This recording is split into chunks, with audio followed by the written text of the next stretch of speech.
sebuah anugerah tersendiri. Aku terlahir dengan paras yang tampan. Bapakku memang masih ada campuran Tiongkok, sementara ibuku dari Madura. Selain wajah yang ganteng, bapak juga mewariskan aku kelebihan yang tak dimiliki orang lain, tepatnya dalam hal mengolah kata-kata. Ya, udah bukan rahasia lagi jika bapak pandai merayu wanita. Dan mungkin hal itu pula yang membuat Mbok Dartik atau istri ketiga bapakku termakan rayuanku. Padahal aku tak ada niat lainnya dan hanya sekedar bercanda. Tapi ya namanya rezeki tak terduga. Jadi ya pasti ada saja jalannya. Bahkan pada akhirnya aku pun mendapat kejutan indah darinya. Sebut saja namaku Ahmad, lahir di kota Kediri 25 tahun yang lalu.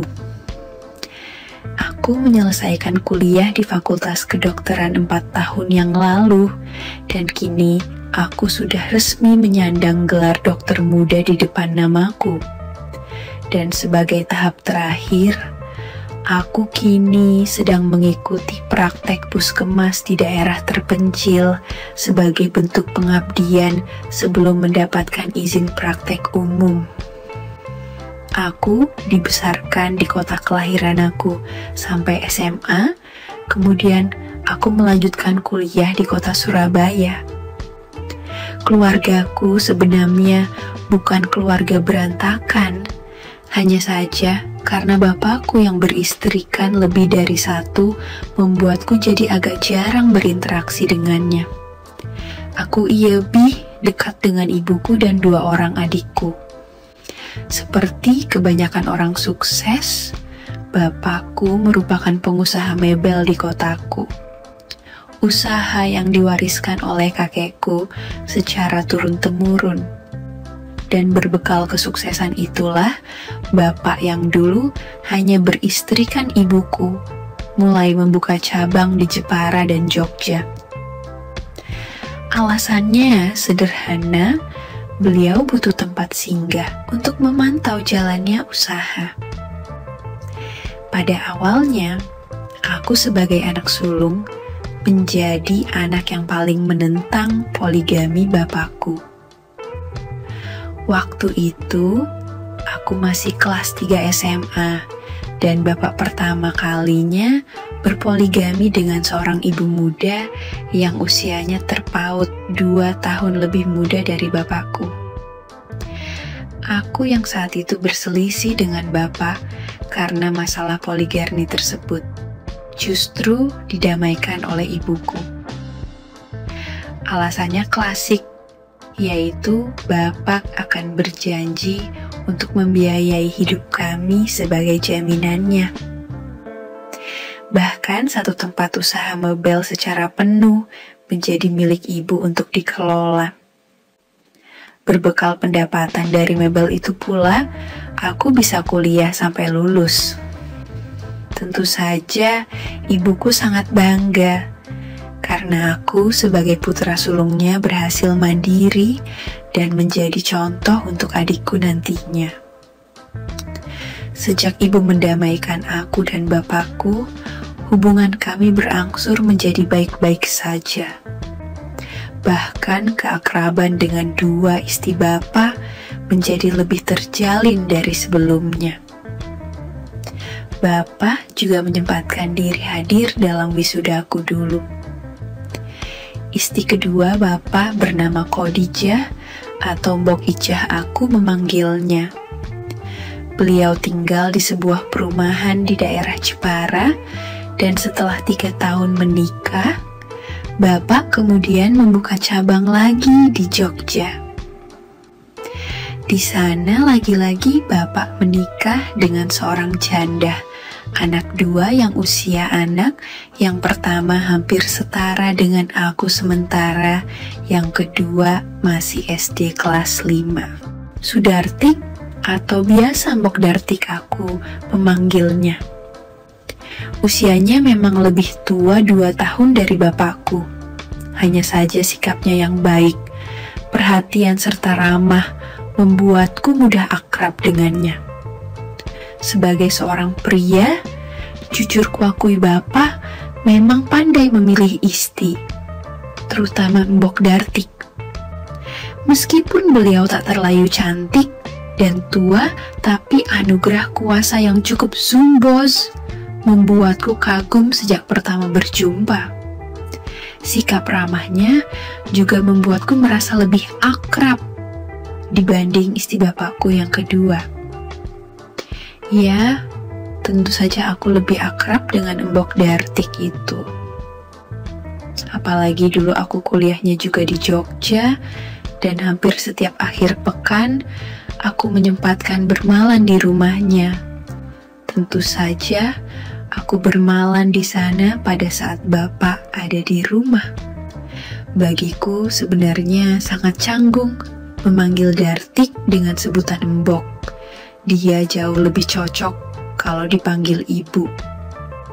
Tapi karena kebiasaan Bapak yang memanggilnya Mbok, maka aku pun ikut-ikutan memanggilnya seperti itu. Dan kisah indahku dengan Mbok Dartik ini mulai bermula ketika aku masih kuliah dulu. Seperti biasa, pada akhir pekan di minggu terakhir, aku membawa sepeda motorku dari kos menuju rumah Bapak dan Mbok Dartik. Aku memang jarang pulang ke rumahku di Kediri, kecuali liburan panjang dan akhir tahun. Saat aku sampai di rumah Mbok Dartik, rupanya Bapak sedang berada di kota Jepara mengunjungi istri keduanya. Sehingga hanya ada Mbok Dartik dan putra bungsu dari suami pertamanya yang bernama Yoga. Seperti biasa pula, aku membawakan oleh-oleh seperti camilan dan juga minuman ringan untuk adik tiriku itu. Saat datang, aku disambut gembira oleh Yoga. Dia sudah menganggapku seperti kakaknya sendiri, sehingga tak sungkan bertemu denganku lagi. "Yok, mana Mama?" tanyaku saat sudah berada di ruang keluarga. "Tuh, lagi mandi Kak," sahutnya. Selanjutnya, kami nonton TV bersama, sampai beberapa menit kemudian, tiba-tiba Mbok Dartik keluar. Karya tak tahu akan kedatangan aku, Mbok Dartik dengan santainya melangkah dengan hejpan. Dok lalu berhenti ketika mendapatiku ada di ruang keluarga. Nampak ia sedikit salah tingkah. "Kamu Mat," serunya sambil berlari menuju kamar.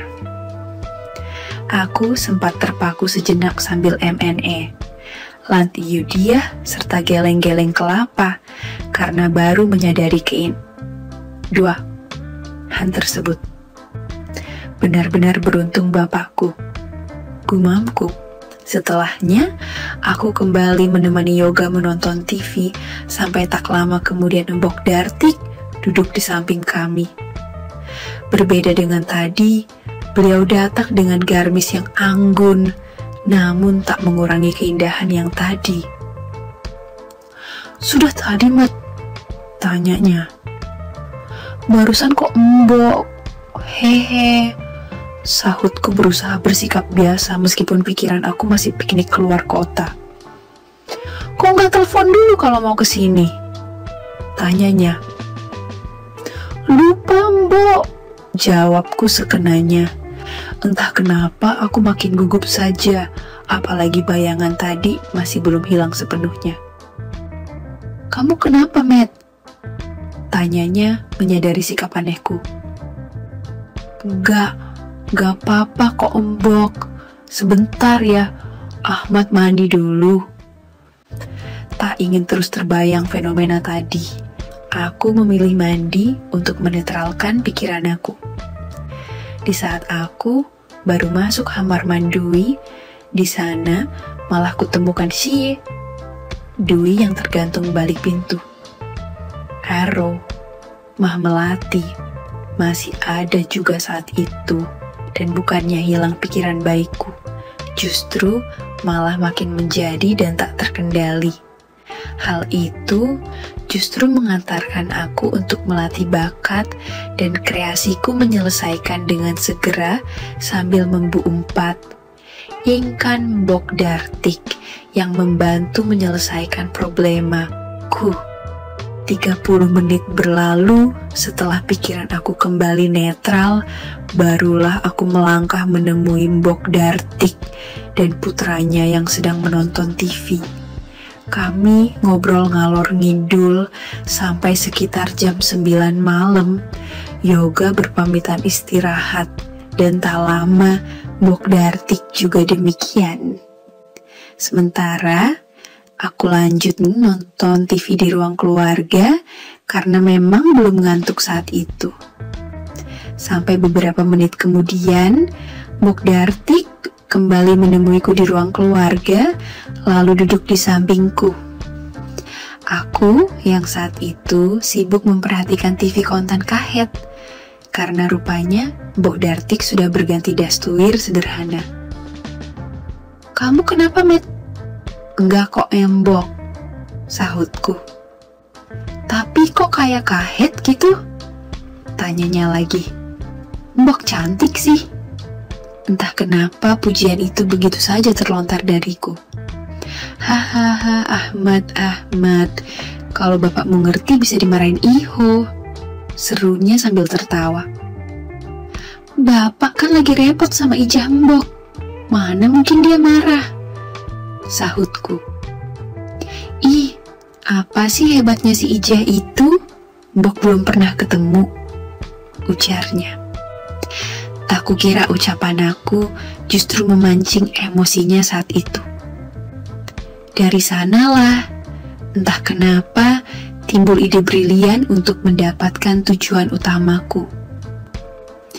"Sebenarnya, Bapak pernah cerita loh, Mbok, kalau Ijah itu rajin," sahutku sambil senyum-senyum sendiri dalam hati. "Rajin apa maksudmu?" "Ya rajin itu," sahutku sambil mengedipkan mata. Tentu saja Mbok Dartik paham dengan maksud ucapan aku, padahal aku hanya alasan saja, karena bapakku memang tak pernah cerita demikian padaku. "Oh ya," mendadak Mbok Dartik makin emosi. "Bapak, kalau di rumah Ijah juga nggak tahu tempat lo, Mbok," ujarku. "Wah, keterlah, Luan, pasti dirayu si Ijah itu. Padahal Mbok nggak kurang-kurang lo di sini. Buktinya bapakmu sebentar-sebentar sudah kuat." "Lah, Han," ujarnya. "Ya karena bapak sudah tua Mbok, sudah pasti Mbok menang," sahutku. Mbok Dartik menoleh. "Apa maksudmu apa, Mat?" Aku tersenyum. "Sesekali buktikan dengan yang muda."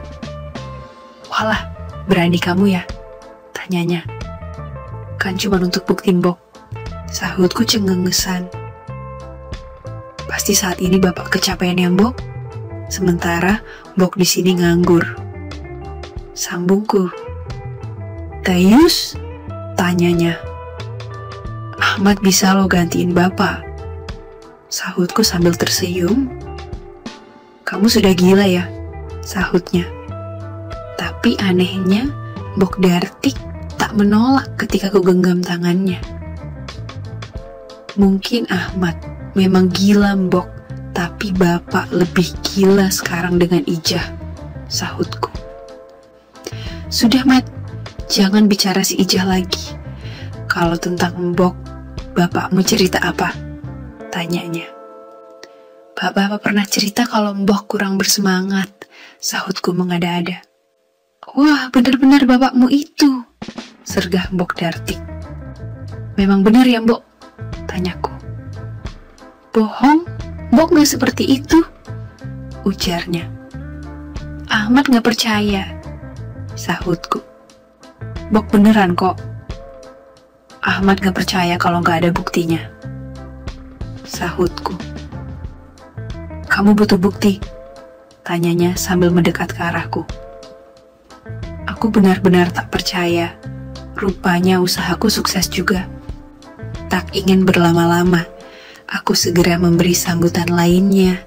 Dan rupanya Mbok Dartik pun dengan senantiasa menyambutnya.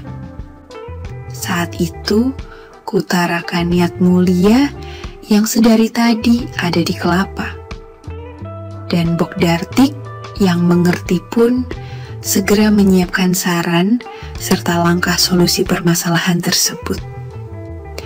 Ia mengambil hikmah kehidupan, lalu memberi perhatian lain, sebelum akhirnya meletakkan hikmah pada diahnya. Kendati demikian, Mbok Dartik tak ingin gerusa-gerusuh mengatasi problema tersebut. Aku yang mengerti akhirnya menyarankan solusi yang sedang-sedang saja. Sampai akhirnya masalah dan problematika teratasi dengan baik dan sempurna. Kamu sering ya, Mat? Tanyanya. Dulu, Mbok, sahutku. Sama Ija ya? Tanya Mbok Dartik. Enggak kok, Mbok, seruku berkilah. Jangan sampai lo ya, serunya dengan nada cemburu. Ahmad janji Mbok, asalkan. Ujarku tak melanjutkan ucapan aku. Asal apa? Tanya Mbok Dartik. Asal dapat solusi dari Mbok lagi. Sahutku tersenyum. Ah, kamu ini. Ujarnya sambil tertawa.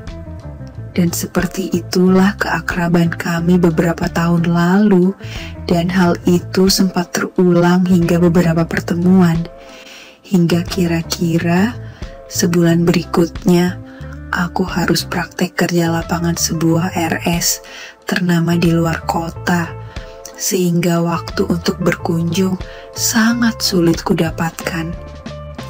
Dan seiring berjalannya waktu, keakraban baikku tersebut mulai kutinggalkan.